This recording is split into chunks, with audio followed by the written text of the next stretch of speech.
தெரியும். How cost has been changed today. நான் முன்னாடி சொன்ன மாதிரி அது 1947 காலகட்டத்தில் வந்து அந்த மாதிரி இருந்தாங்க.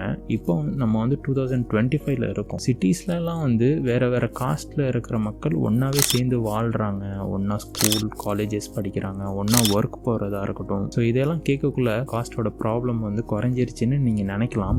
கிராமத்து சைட்ல எல்லாம் வந்து இன்னும் இந்த காஸ்ட் ப்ராப்ளம்ஸ் இருந்துகிட்டே தான் இருக்கு. ஸ்கூல் அண்ட் காலேஜஸ் அண்ட் சில கம்பெனிஸ்லாம் வந்து ஸ்மால் கம்பெனிஸ்லாம் வந்து வில்லேஜில் லொக்கேட் ஆகிருக்கும். அந்த கம்பெனிஸ்லேயும் இன்னும் காஸ்ட் ப்ராப்ளம்ஸ்லாம் இருக்குது. மக்களோட மக்களாக இருக்குது, பட் சைலண்ட்டாக இருக்குன்னே சொல்லலாம். இப்போ வரைக்கும் மேரேஜுக்கு சேம் காஸ்ட்டில் தான் பார்க்குறாங்க. ஒரு ஹவுஸை ரெண்ட்டுக்கு எடுக்கணும்னாலும் ஃபர்ஸ்ட் கொஸ்டின் வந்து நீங்கள் எந்த காஸ்ட்டுன்னு கேட்குறவங்களும் இருக்காங்க. ஜாப் இல்லை ப்ரொமோஷனுக்கு கூட அவன் எஸ்சிடா, அவனுக்கு எதுக்கு மேனேஜர் பொசிஷன் அப்படின்னு கேட்குறவங்களும் இந்த சொசைட்டியில் ஒன்றும் வாழ்ந்துக்கிட்டு தான் இருக்கு.